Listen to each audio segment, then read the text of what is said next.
During the Apollo mission, this vehicle, the Lunar module, will take 2 men and their scientific instruments to the surface of the moon. While there, it will serve as command post and communications center. And when the astronauts finish their exploration, it will take them back to the orbiting command module for the return trip to Earth. The Lunar module is actually 2 spacecraft in one.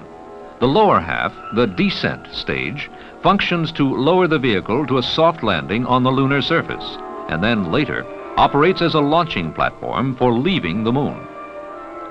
The upper half, the ascent stage, contains the crew compartment and flight controls.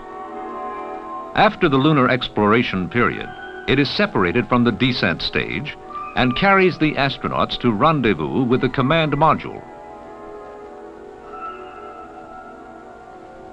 This docking hatch connects the lunar module to the command module.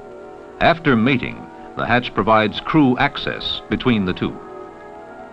The small window nearby serves only one purpose: visibility during those critical moments of docking with the command module after the lunar module returns from the moon.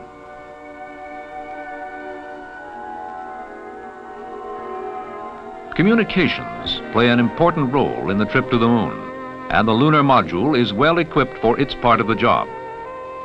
In all, there are 13 antennas for the various modes of reception and transmission. This parabolic antenna is the rendezvous radar, used when the lunar module leaves the moon to dock with the orbiting command module. Propulsion, too, occupies prime attention on the lunar module.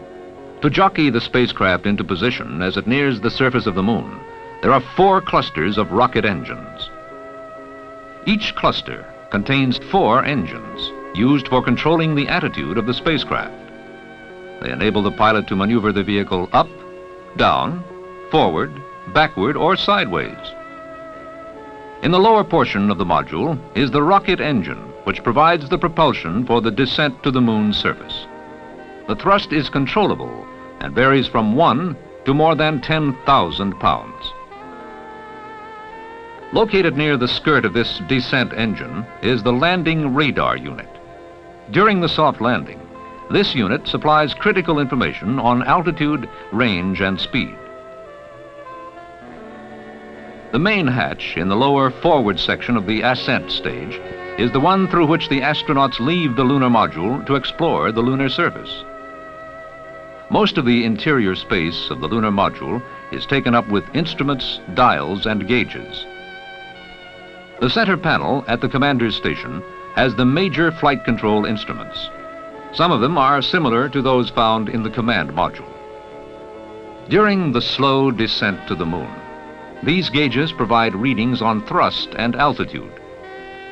The astronauts on board the lunar module require instant access to a stream of facts, and they get it here at the keyboard for a computer.